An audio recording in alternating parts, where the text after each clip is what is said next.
Hello and welcome back to Unnati IAS.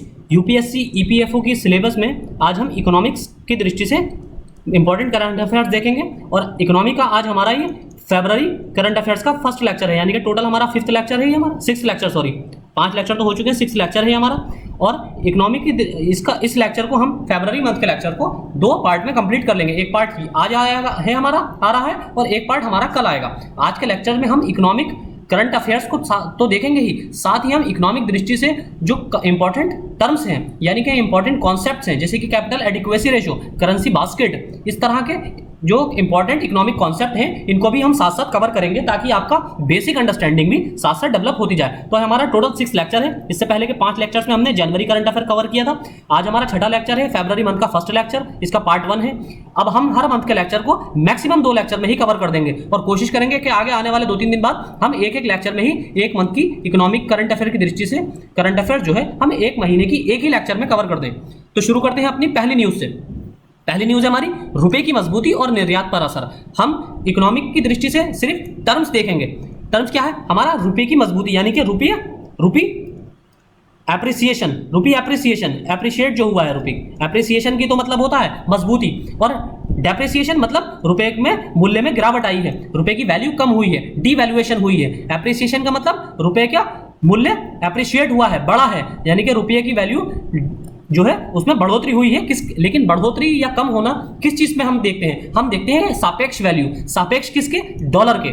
हम dollar के सापेक्ष मुद्रा की वैल्यू को कंपेयर करते हैं, यानी कि अगर $1 बराबर 70 रुपए है और वो पिछले महीने $1 बराबर 70 रुपए था और अब $1 बराबर 60 रुपए हो जाता है मान लीजिए, तो इसका मतलब क्या है? अब $1 हमारे 60 रुपए के बराबर है, पहले 70 रुपए के बराबर था। इसका मतलब यह है रुपया एप्रिशिएट हुआ है, रुपए की वैल्यू बढ़ी है, एप्रिसिएशन हुआ है रुपए की वैल्यू में। और यहीं अगर ₹1 पिछले महीने अगर 70 रुपए के बराबर था, $1 इक्वल टू 70 रुपीज, और अगर अब बढ़कर वो $1 बराबर 75 हो जाता है, 75 रुपीज, तो इसका मतलब क्या है कि रुपया की वैल्यू में डेप्रिसिएशन हुआ है, रुपया मूल्य ह्रास हुआ है। तो रिजर्व बैंक ने हाल ही में वास्तविक प्रभावी विनिमय दर को पुनर्निर्धारित किया है, इफेक्टिव एक्सचेंज रेट। अब इफेक्टिव एक्सचेंज रेट जो होता है वो किसी भी मुद्रा को कंट्री की मुद्रा को करेंसी को क्या किया जाता है?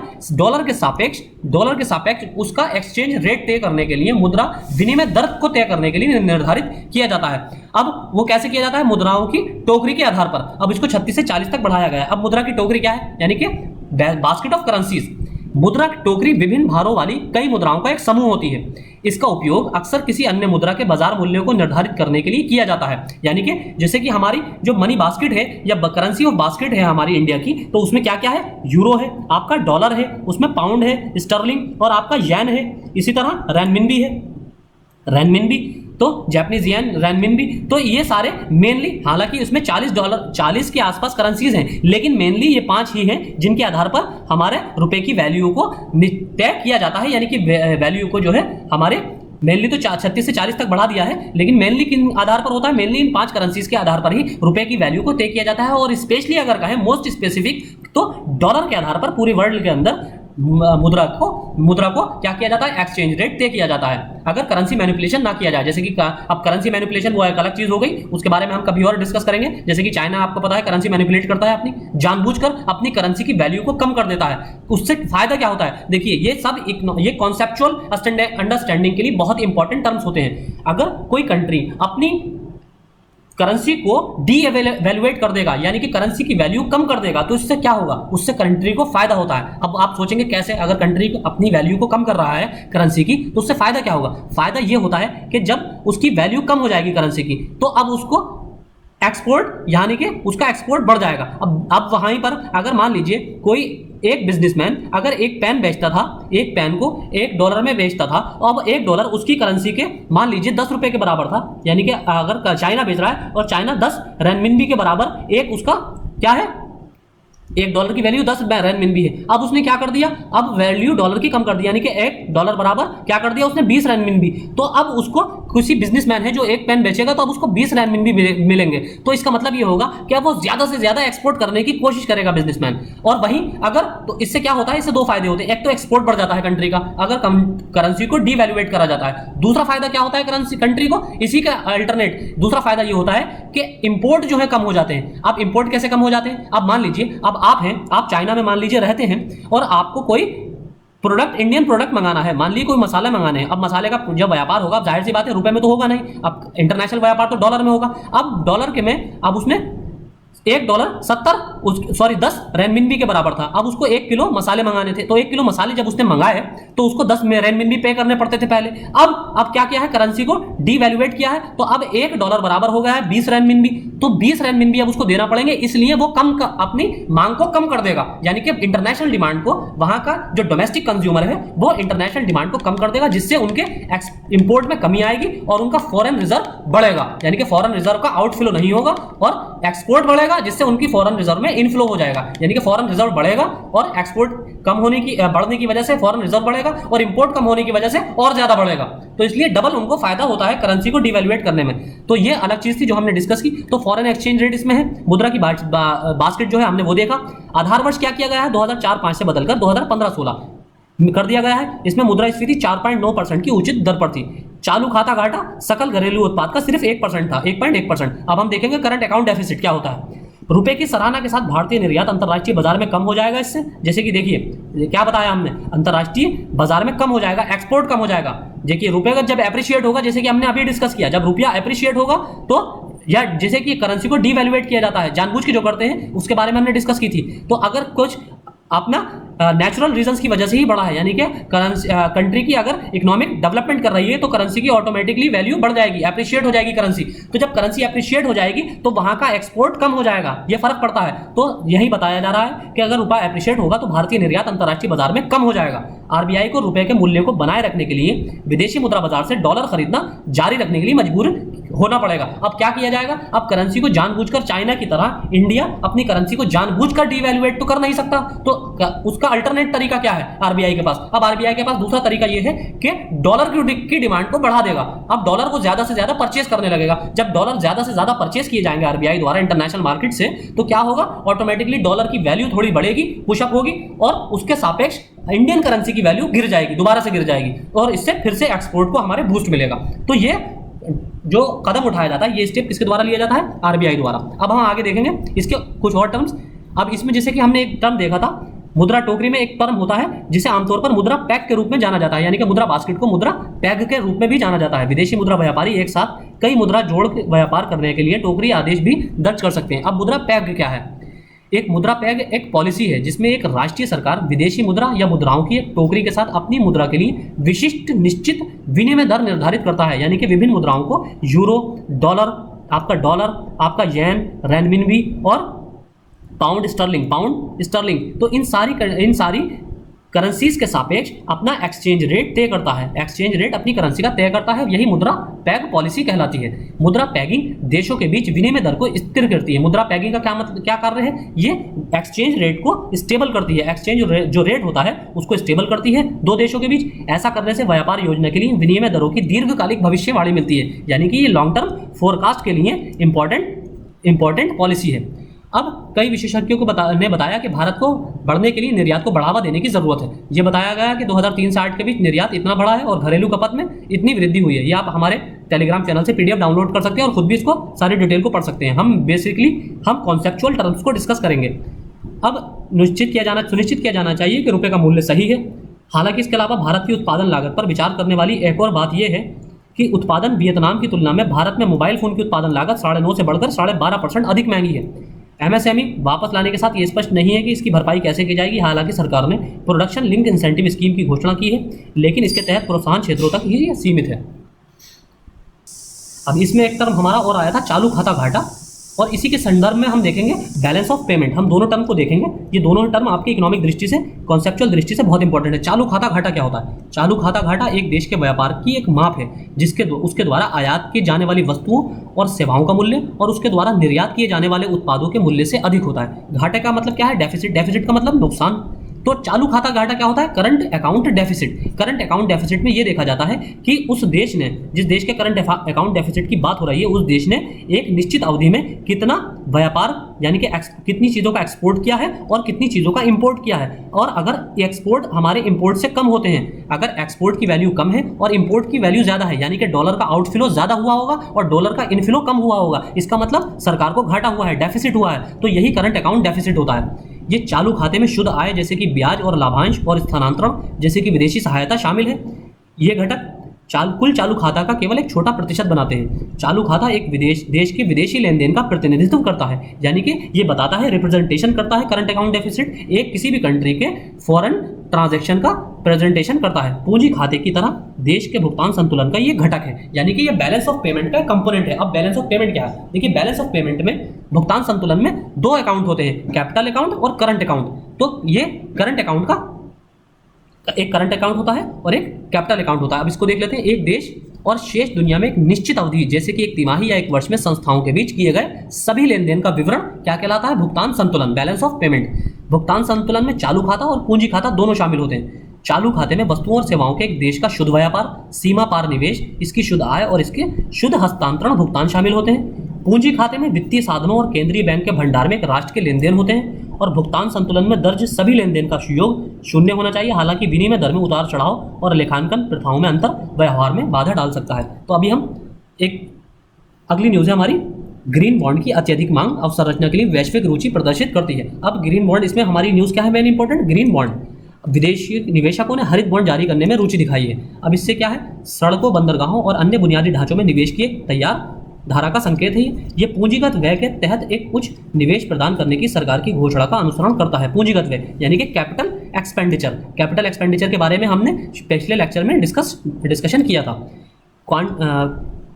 Continuum wind energy 560 million dollar के हरित बॉन्ड की पेशकश की।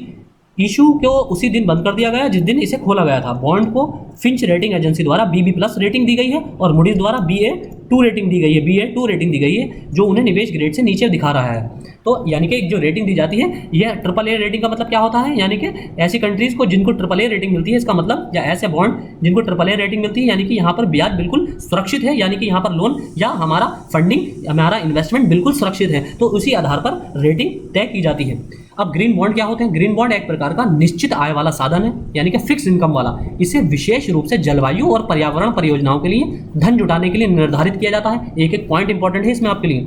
ये बॉन्ड आमतौर पर परिसंपत्ति से जुड़े होते हैं, एसेट से जुड़े होते हैं, और जारीकर्ता इकाई यानी कि जो इशूइंग अथॉरिटी है उसकी बैलेंस शीट द्वारा ये समर्थित होते हैं। इसलिए आमतौर पर उनके जारीकर्ता अन्य ऋण दायित्वों के समान क्रेडिट रेटिंग लेते हैं, यानी कि जो अन्य ऋण होते हैं, उनके अन्य डेब्ट्स जो होते हैं, उसके अन्य लोन उसी के दायित्वों के समान इनकी क्रेडिट रेटिंग होती है।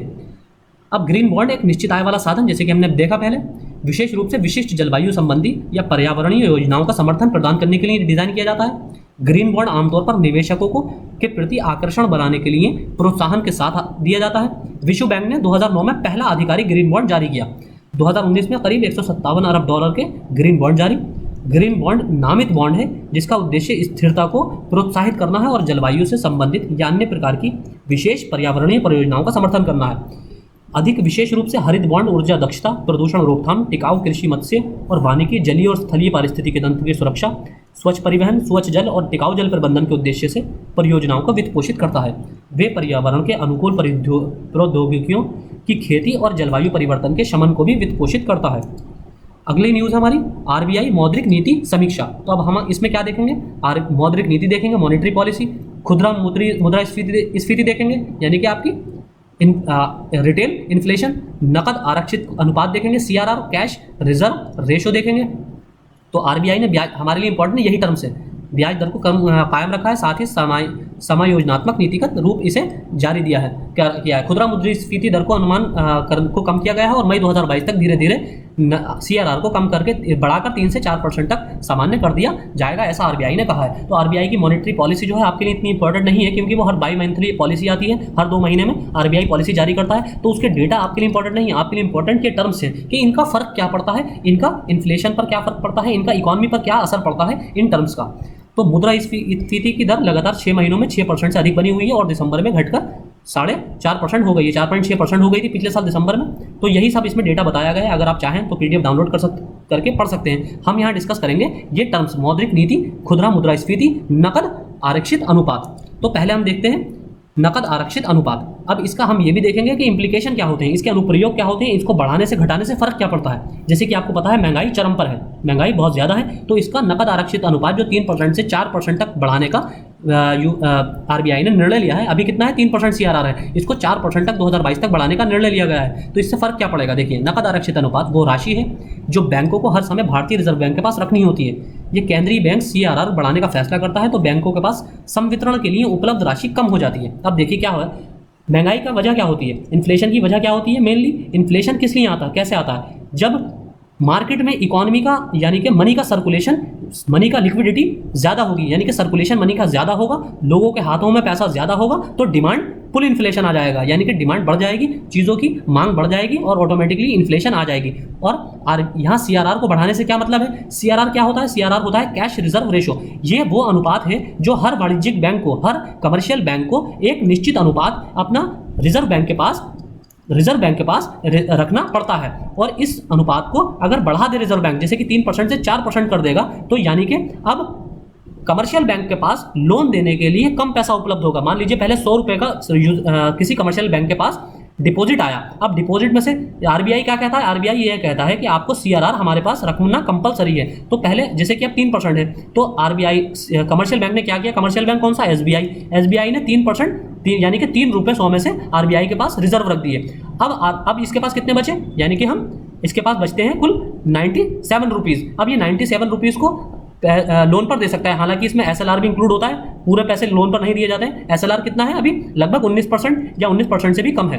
तो अब हम खाली अभी एग्जांपल ले रहे हैं सीआरआर का, हम एसएलआर को बिल्कुल इग्नोर कर रहे हैं। तो अगर अब इसके पास 97 रुपये बचते हैं एसबीआई के पास, लोअर अब 97 रुपये को एसबीआई लोन पर ग्राहकों को दे सकता है। लेकिन अगर सीआरआर को बढ़ा दिया जाए, यानी कि 4 रुपये उनने 3% से 4% कर दिया आरबीआई ने, तो अब एसबीआई जो है, एसबीआई के पास कितना पैसा बचा, 100 में से 4 रुपये कम हो जाएंगे, 4 रुपये रिजर्व बैंक के पास रखने पड़ेंगे, तो बचेंगे इसके पास 96 रुपये। अब एसबीआई 96 रुपये ही लोन पर डिसबर्स कर सकता है, यानी कि लोन पर दे सकता है। तो मनी के सर्कुलेशन को कॉन्ट्रैक्ट करने के लिए, मनी के सर्कुलेशन को इकोनॉमी से कर्ब करने के लिए, या पैसा इकोनॉमी से बाहर निकालने के लिए आरबीआई क्या करता है, इन ऑपरेशंस का यानी कि सीआरआर का यूज करता है, एसएलआर का यूज करता है, बैंक रेट का यूज करता है। तो इससे क्या होता है कि अगर इसको बढ़ाया जाएगा तो अर्थव्यवस्था में मुद्रा की कमी हो जाएगी, तो जिससे डिमांड गिर जाएगी और इन्फ्लेशन कम हो जाएगा, महंगाई कम हो जाएगी। यही इसके विपरीत अगर आरबीआई सीआरआर को कम कर दे या एसएलआर को, स्टैच्यूटरी लिक्विडिटी रेशियो को कम कर देगा, तो बैंकों के पास उपलब्ध धन बढ़ जाएगा, यानी कि उपलब्ध धन जो होगा, पैसा जो होगा बैंकों के पास लोन पर देने के लिए ज़्यादा अवेलेबल होगा। जब ज़्यादा अवेलेबल होगा तो ज़्यादा कंपनियां लोन पर पैसा उठाएंगी, जिससे इकोनॉमी में लिक्विडिटी बढ़ जाएगी, यानी कि मनी सर्कुलेशन बढ़ जाएगा और लोगों के हाथ में पैसा आएगा, तो फिर से डिमांड पुल इन्फ्लेशन होगा, फिर से महंगाई बढ़ेगी। तो जब भी इकोनॉमी में डिमांड गिरती है, इकोनॉमी के अंदर अगर डिमांड गिरती है, यानी कि रिसेशन जब आता है, तो रिसेशन की अवस्था में आरबीआई क्या करती है, कॉन्ट्रैक्शन करती है, एक्सपेंशनरी मॉनेटरी पॉलिसी लाती है, यानी कि सीआरआर को कम कर दिया जाएगा, एसएलआर को कम कर दिया जाएगा, बैंक रेट कम कर दिया जाएगा, यानी कि बैंक आसानी से, कमर्शियल बैंक आसानी से लोन प्रोवाइड कर सके, ताकि इकोनॉमी में डिमांड जनरेट हो। रिसेशन की अवधि में क्या किया जाता है, इन अनुपातों को कम किया जाता है, और महंगाई की अवधि में, यानी कि अगर इन्फ्लेशन है तो इन्फ्लेशन के लिए कॉन्ट्रैक्शन पॉलिसी अपनाई जाती है, कॉन्ट्रैक्शन पॉलिसी अपनाई जाती है, ताकि मनी को बाहर इकोनॉमी से निकाला जा सके, यानी कि पहले पंपिंग की गई थी, अब पुल आउट किया जा सके मनी को। तो वाणिज्यिक बैंकों को आरबीआई के साथ औसत नकद शेष बनाए रखना आवश्यक होता है, जिसकी राशि पाक्षिक आधार पर कुल शुद्ध मांग और समय देताओं यानी कि time liability, net deposit and time liability के 3% से कम नहीं होनी चाहिए। आरबीआई को सीआरआर का एनडीटीएल के 20% तक बढ़ाने का अधिकार है। अब यानी कि क्या कर सकती है आरबीआई, 3% मिनिमम कर सकती है सीआरआर को, और मैक्सिमम 20% तक आरबीआई इसको कर सकती है। इसी तरह से एसएलआर है, वो कभी हम अगर न्यूज़ में आएगा तो हम उसको डिस्कस करेंगे। अब दूसरा हमारा न्यूज़ में था मौद्रिक नीति, मॉनेटरी पॉलिसी क्या है। देखिए महंगाई को कर्ब करने के लिए हम भारत सरकार 2 तरह की पॉलिसीज अपनाती है, एक होती है फिस्कल पॉलिसी और एक होती है मॉनेटरी पॉलिसी। मॉनेटरी पॉलिसी किसी देश के सेंट्रल बैंक द्वारा अपनाई जाती है। मॉनेटरी पॉलिसी कौन अपनाता है, उस देश का सेंट्रल बैंक। और फिस्कल पॉलिसी किसके द्वारा अपनाई जाती है, फिस्कल पॉलिसी अपनाई जाती है हमारी या उस देश की गवर्नमेंट द्वारा। अब इन दोनों में फर्क क्या है, मॉनेटरी पॉलिसी का जो फर्क होता है वो होता है शॉर्ट टर्म इन्फ्लेशन को लेकर। अगर शॉर्ट टर्म में यानी कि लघु काल में, अल्पकाल में अगर मुद्रा आपकी महंगाई को मैनिपुलेट करना है या महंगाई को कंट्रोल करना है तो वहां पर मौद्रिक नीति का यूज किया जाता है। और अगर लॉन्ग टर्म में यानी कि लंबे समय में, दीर्घ अवधि में मनी इन्फ्लेशन को कंट्रोल करना है, इन्फ्लेशन को कंट्रोल करना हो या मनी की सर्कुलेशन को कंट्रोल करना हो तो फिस्कल पॉलिसी अपनाई जाती है सरकार द्वारा। तो फिस्कल पॉलिसी आप देखते होंगे बजट में दिखाई जाती है और मॉनेटरी पॉलिसी हर 2 महीनों में चेंज की जाती है। तो इसलिए मॉनेटरी पॉलिसी आरबीआई द्वारा जनरेट की जाती है हमारे देश के रिजर्व बैंक द्वारा और फिस्कल पॉलिसी भारत सरकार द्वारा। तो मौद्रिक नीति आर्थिक नीति का मांग पक्ष, मुद्रा आपूर्ति को नियंत्रित करने और स्थायी आर्थिक विकास को बढ़ावा देने वाले व्यापक आर्थिक लक्ष्यों को प्राप्त करने के लिए देश के केंद्रीय बैंक द्वारा किए गए कार्य को संदर्भित करता है। मौद्रिक नीति से तात्पर्य किसी देश के केंद्रीय बैंक द्वारा मुद्रा आपूर्ति को नियंत्रित करने और सतत आर्थिक विकास को प्राप्त करने के लिए किए गए कार्यों से है। मौद्रिक नीति को मोटे तौर पर या तो विस्तारवादी यानी कि एक्सपेंशनरी या संकुचन यानी कि कॉन्ट्रैक्शनरी इसके रूप में वर्गीकृत किया जा सकता है। जैसे एक्सपेंशनरी कब होगी? जब वहां पर किसी इकोनॉमी में रिसेशन आ जाएगा, यानी कि मांग में कमी। रिसेशन क्या होता है? मांग में कमी आ जाती है। तो मांग में कमी से बाहर निकालने के लिए देश की अर्थव्यवस्था को विस्तारवादी नीति अपनाई जाती है, यानी कि एक्सपेंशनरी, यानी कि मनी का जो है मनी पंपिंग की जाती है इकोनॉमी के अंदर। हेलीकॉप्टर मनी आपने टर्म सुना होगा, हेलीकॉप्टर मनी। हेलीकॉप्टर मनी का भी टर्म एक्सपेंशनरी मॉनेटरी पॉलिसी से जुड़ा हुआ है। हेलीकॉप्टर मनी जैसे कि आपने सुना होगा कोरोना के टाइम में बहुत ज्यादा लोगों के रोजगार गए थे, तो कई बार ये टर्म न्यूज में था कि आरबीआई सरकार को हेलीकॉप्टर मनी का यूज करना चाहिए, यानी कि सभी के बैंक अकाउंट में पैसे डालना चाहिए। तो ये हेलीकॉप्टर मनी का मतलब ये नहीं है कि हेलीकॉप्टर से पैसे छोड़ देंगे तो उसे तो सब लूट लेंगे, एक ही के पास आ जाएंगे, एक दो के पास। तो मतलब हर किसी के बैंक अकाउंट में पैसा डालना, यह हेलीकॉप्टर मनी का कॉन्सेप्ट है। आगे इसमें मौद्रिक नीति केंद्रीय बैंक, मुद्रा बोर्ड या किसी देश के अन्य सक्षम मौद्रिक प्राधिकरण द्वारा की गई कार्यवाही की योजना का मसौदा तैयार करने, घोषणा करने और लागू करने की प्रक्रिया है जो किसी अर्थव्यवस्था में धन की मात्रा को नियंत्रित करती है और चैनल जिसके द्वारा नए पैसे की आपूर्ति की जाती है। मौद्रिक नीति में मुद्रा आपूर्ति और ब्याज दरों का प्रबंधन शामिल है। इसका उद्देश्य मुद्रास्फीति, खपत, विकास और तरलता को नियंत्रित करने जैसे व्यापक आर्थिक उद्देश्यों को पूरा करता है। ये ब्याज दर को सुनिश्चित करने, सरकारी बॉन्डों को खरीदने या बेचने, विदेशी मुद्रा दरों को विनियमित करने और रिजर्व के रूप में बनाए रखने के लिए बैंकों को आवश्यक धन की मात्रा को बदलने जैसी क्रियाओं द्वारा प्राप्त किया जाता है।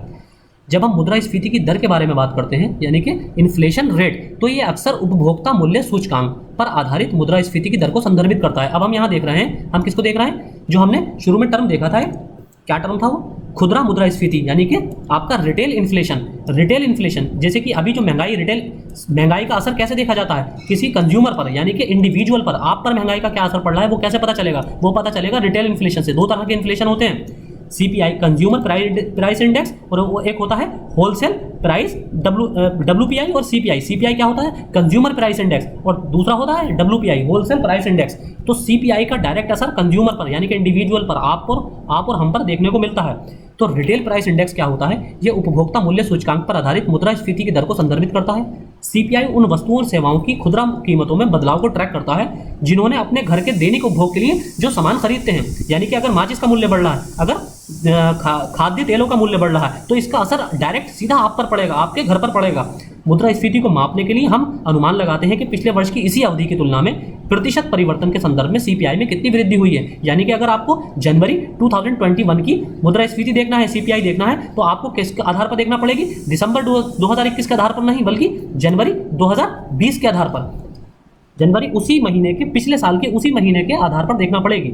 यदि कीमत गिर गई है तो इसे अपस्फीति यानी कि डिफ्लेशन यानी कि नकारात्मक मुद्रास्फीति के रूप में जाना जाता है। अगली न्यूज़ है हमारी प्रधानमंत्री फसल बीमा योजना। बहुत इंपॉर्टेंट न्यूज़ है, इसको हम फिर से इकोनॉमिक दृष्टि से कवर कर रहे हैं। जैसे कि 2020-21 में प्रभावी फसल बीमा को कर्जदार किसानों के लिए स्वैच्छिक कर दिया गया है। पहले ये कंपलसरी थी, अभी से वॉलंटरी कर दिया गया है। स्वैच्छिक बनाए जाने के बावजूद भी कोई बड़ी गिरावट नहीं आई इसमें। 6.1 करोड़ की तुलना में 2020-21 में 5.96 करोड़ किसान प्रधानमंत्री फसल बीमा से जुड़े हुए हैं, फसल बीमा में शामिल हुए हैं। तो इसके कुछ फैक्ट है, ये आप अपने आप भी देख सकते हैं। इसके बारे में हम ज़्यादा डिस्कस नहीं करेंगे। तो इन योजनाओं में 2020-21 में कुछ राज्यों ने, गुजरात, आंध्र प्रदेश, तेलंगाना, झारखंड, इसमें में लागू नहीं हुई थी, और इन राज्यों जो 2019-20 में 74 लाख किसानों को नामांकन कराया गया था। तो ये सारे इसके बारे में बताया गया है। इसमें कुछ परिवर्तन किए गए हैं। परिवर्तन में क्या कहा गया है कि प्रीमियम का हिस्सा जो गैर सिंचित क्षेत्र हैं, यानी कि नॉन इरीगेटेड फार्म्स हैं या लैंड होल्डिंग्स हैं, वहाँ पर जो प्रीमियम की राशि है उसको 30% तक कम कर दिया गया है, और जो इरीगेटेड लैंड्स हैं, इरीगेटेड लैंड्स, वहाँ पर 25% तक इस राशि को कम कर दिया गया है।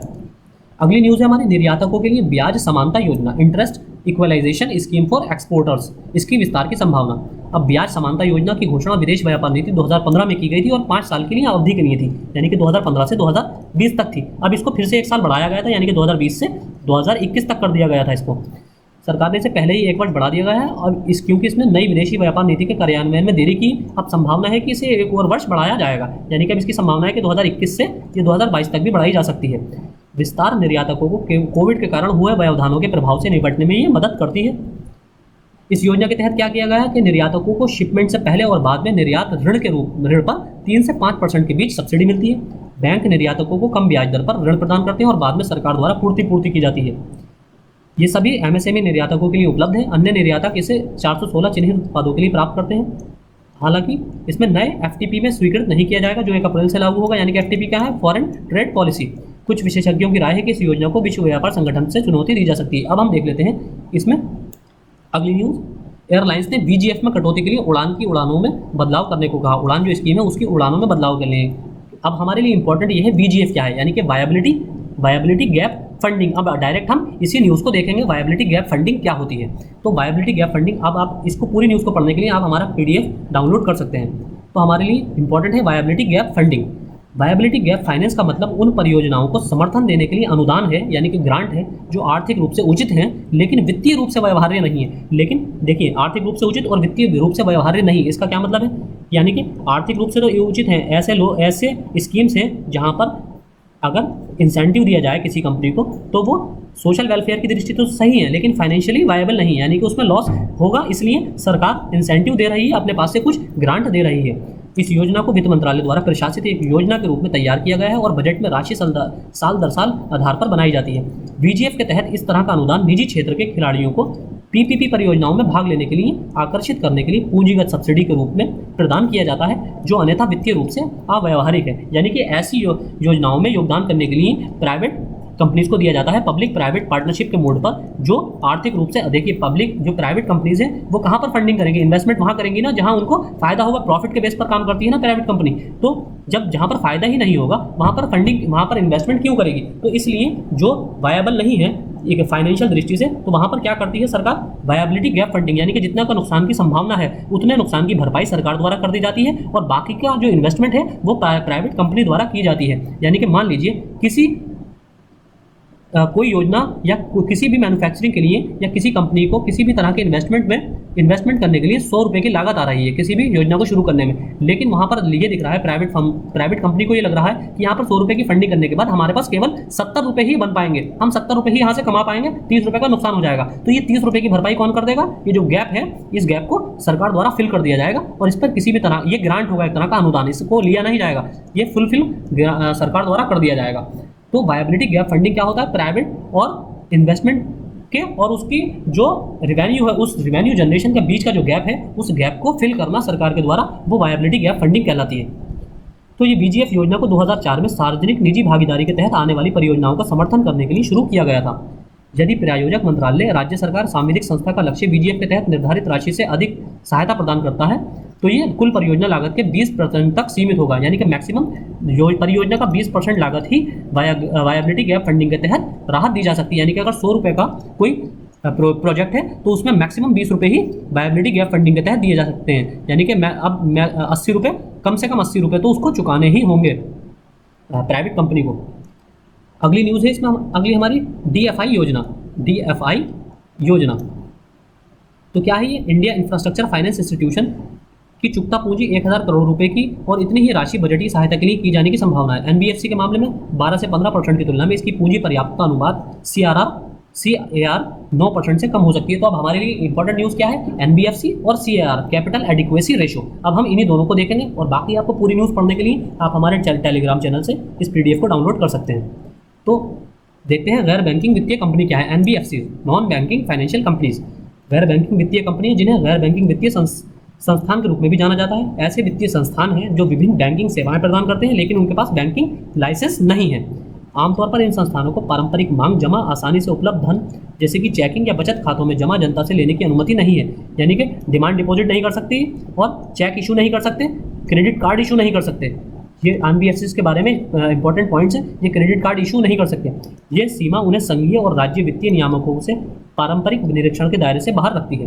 गैर बैंकिंग वित्तीय कंपनी कंपनियां जिन्हें गैर बैंक वित्तीय संस्थान कहा जाता है कुछ बैंक जैसी और वित्तीय सेवाएं प्रदान करती हैं लेकिन बैंकिंग लाइसेंस नहीं रखती हैं। एनबीएफसी पारंपरिक बैंकों द्वारा पालन किए जाने वाले संघीय और राज्य प्राधिकरणों द्वारा बैंकिंग नियमों और निरीक्षणों के अधीन नहीं है। निवेश बैंक, बंधक ऋणदाता, मनी मार्केट फंड, बीमा कंपनियां, हेज फंड, निजी इक्विटी फंड और P2P ऋणदाता, पीयर टू पीयर, सभी एनबीएफसी के उदाहरण हैं। महान मंदी के बाद एनबीएफसी संख्या और प्रकार इसमें वृद्धि हुई है, कुछ फैक्ट बताए गए हैं। अगली इसमें है पूंजी पर्याप्तता अनुपात, CAR, कैपिटल एडिक्वेसी रेशो। पूंजी पर्याप्तता अनुपात एक बैंक की उपलब्ध पूंजी का माप है, यानी कि बैंक के पास कितनी पूंजी है उसका अनुपात है, जिसे बैंक के जोखिम भारित क्रेडिट एक्सपोजर के प्रतिशत के रूप में व्यक्त किया जाता है। तो कैपिटल एडिक्वेसी रेशो क्या होता है? ये किसी भी बैंक का वो पूंजी अनुपात है जो उसके द्वारा लिए गए लोन डिसबर्समेंट और उसके द्वारा डिपॉजिट इन दोनों के बीच के जोखिम के अनुपात को मापता है। पूंजी पर्याप्तता अनुपात, जिसे पूंजी से जोखिम भारित संपत्ति अनुपात के रूप में जाना जाता है, इसका उपयोग जमाकर्ता की सुरक्षा और दुनिया भर में वित्तीय प्रणालियों की स्थिरता और दक्षता को बढ़ावा देने के लिए किया जाता है। दो प्रकार की पूंजी को मापा जाता है इसमें, टियर 1 पूंजी और टियर 2 पूंजी। टियर 1 पूंजी कौन सी होती है? जो बिना किसी बैंक का व्यापार बंद किए हुए नुकसान को अवशोषित कर सकती है, यानी कि अगर बैंक को कोई नुकसान हुआ है तो टियर 1 पूंजी कौन सी पूंजी होती है? ऐसी पूंजी जो बैंक को नुकसान की स्थिति में बंद नहीं करना पड़ेगा, बैंक को अपनी एक्टिविटीज बंद नहीं करना पड़ेंगी और वो नुकसान को एब्जॉर्ब कर सकता है। लेकिन टियर 2 पूंजी कौन सी होती है? जो समापन की स्थिति में नुकसान को अवशोषित कर सकती है, यानी कि अगर बैंक को इतना बड़ा नुकसान हो गया जिससे बैंक तो बंद हो गया, टियर 2 पूंजी के तहत बैंक तो बंद हो गया है, लेकिन उसके बंद होने के बावजूद भी उसकी एसेट वैल्यू इतनी है कि वो उस नुकसान की भरपाई कर सकता है और अपने ग्राहकों के पैसे लौटा सकता है, उसे टियर 2 पूंजी कहते हैं। अब CAR यानी कि कैपिटल एडिक्वेसी रेशियो की गणना कैसे की जाती है? पूंजी पर्याप्तता अनुपात की गणना बैंक की पूंजी को उनकी जोखिम भारित परिसंपत्तियों से विभाजित करके की जाती है। पूंजी पर्याप्तता अनुपात की गणना के लिए उपयोग में की जाने वाली पूंजी को दो स्तरों में बांटा गया है। तो कैपिटल एडिक्वेसी रेशियो बराबर tier 1 capital plus tier 2 capital upon risk weighted assets. अब इसको हम देख लेते हैं एक एक करके। टियर 1 पूंजी फिर से हम देखते हैं। टियर 1 पूंजी या मुख्य पूंजी, इसमें इक्विटी पूंजी, साधारण शेयर पूंजी, अमूर्त संपत्ति और लेखा परीक्षित राजस्व भंडार शामिल होते हैं। टियर 1 पूंजी का उपयोग घाटे को अवशोषित करने के लिए किया जाता है, डेफिसिट को एब्जॉर्ब करने के लिए। इसके लिए बैंक को परिचालन बंद करने की आवश्यकता नहीं होती। टियर 1 पूंजी वो पूंजी है जो बैंक को परिचालन बंद करने की आवश्यकता के बिना होने वाले नुकसान को कम करने के लिए स्थायी रूप से और आसानी से उपलब्ध होती है। बैंक की टियर 1 पूंजी का अच्छा उदाहरण इसकी साधारण शेयर पूंजी है। टियर 2 पूंजी कौन सी होती है? टियर 2 पूंजी में अलेखा परीक्षित प्रतिधारित आय, अलेखा परीक्षित भंडार और सामान्य हानि भंडार शामिल होते हैं। ये पूंजी कंपनी के समापन या परिसमापन की स्थिति में नुकसान को अवशोषित करती है। टियर 2 पूंजी वो पूंजी है जो बैंक के बंद होने की स्थिति में नुकसान को कम करती है, इसलिए ये जमाकर्ताओं और लेनदारों को कम सुरक्षा प्रदान करती है। इसका उपयोग नुकसान को अवशोषित करने के लिए किया जाता है। यदि कोई बैंक को अपनी सभी टियर 1 पूंजी का नुकसान हो जाता है, यानी बैंक की सभी टियर 1 पूंजी भी डूब जाए, तो उस कंडीशन में टियर 2 पूंजी का इस्तेमाल किया जाता है। अब देखते हैं जोखिम भारित परिसंपत्तियां, रिस्क वेटेड एसेट्स। जोखिम भारित परिसंपत्तियों का उपयोग बैंकों और अन्य संस्थानों द्वारा दिवालिया होने के जोखिम को कम करने के लिए पूंजी की न्यूनतम राशि निर्धारित करने के लिए किया जाता है। पूंजी की आवश्यकता प्रत्येक प्रकार की बैंक परिसंपत्ति के लिए जोखिम मूल्यांकन पर आधारित होती है। उदाहरण के लिए एक ऋण जिसे ऋण पत्र द्वारा सुरक्षित किया जाता है, ऐसा लोन जिसे लाइन ऑफ क्रेडिट या ऋण पत्र या क्रेडिट लोन द्वारा सुरक्षित किया जाता है, उसे जोखिम भरा माना जाएगा। एक बंधक यानी कि आपका बॉन्ड बंधक ऋण की तुलना में अधिक पूंजी की आवश्यकता होती है, जो संपार्श्विक के साथ सुरक्षित रहता है, यानी कि कोलेटरल के साथ इसमें सुरक्षा प्रदान होती है। अगली न्यूज़ है हमारी ऑपरेशन ट्विस्ट। तो हम इसमें देखेंगे आरबीआई का ओपन मार्केट ऑपरेशंस, जिसमें सरकारी प्रतिभूतियों की खरीद और बिक्री करता है आरबीआई, और दूसरा है देखेंगे हम ऑपरेशन ट्विस्ट। इन दोनों को देखेंगे। आरबीआई 2025, 2029 और 2023 में परिपक्व होने वाली प्रतिभूतियों की खरीद करेगा और इस साल नवंबर में और फरवरी में 2022 में परिपक्व होने वाली अल्पकालिक प्रतिभूतियों को बेचेगा। तो अब ये ऑपरेशन ट्विस्ट क्या है और ओपन मार्केट ऑपरेशंस क्या हैं? पहला है हमारा इसमें open market operations. Open market operations केंद्रीय बैंक को खुले बाजार में मुख्य रूप से सरकारी प्रतिभूतियों को खरीदने और बेचने के अभ्यास को संदर्भित करता है, ताकि भारतीय बैंकों में आरक्षित धन की आपूर्ति को विनियमित किया जा सके। यह आपूर्ति वो है जो व्यवसायों और उपभोक्ताओं को ऋण देने के लिए उपलब्ध होती है। ये धन की आपूर्ति बढ़ाने के लिए ट्रेजरी प्रतिभूतियों को खरीदता है और इन्हें पैसे की आपूर्ति को कम करने के लिए बेचता है।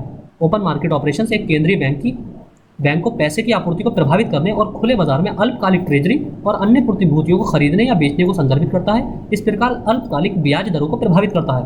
प्रतिभूतियों को खरीदने में सिस्टम में पैसा जुड़ता है, जिससे ऋण प्राप्त करना आसान हो जाता है और ब्याज दर में गिरावट आती है। केंद्रीय बैंक की बैलेंस शीट से प्रतिभूतियों को बेचने में सिस्टम से पैसा निकल जाता है, जिससे ऋण अधिक महंगा हो जाता है और दरें बढ़ जाती हैं। ये खुले बाजार के संचालन की एक ऐसी विधि है जिसका उपयोग फंड ब्याज दरों में हेरफेर करने के लिए करता है। तो क्या मतलब है इसका ओपन मार्केट ऑपरेशंस का? ओपन मार्केट ऑपरेशंस इसका मतलब क्या है? जब देखिए आरबीआई को मनी को कंट्रोल करना होता है तो आरबीआई क्या करता है, जैसे कि अगर किसी कंट्री में इन्फ्लेशन, अगर हमारी कंट्री में इन्फ्लेशन हो रहा है तो एक तो हमने देखा था मॉनेटरी पॉलिसी, ये भी मॉनेटरी पॉलिसी का ही हिस्सा है।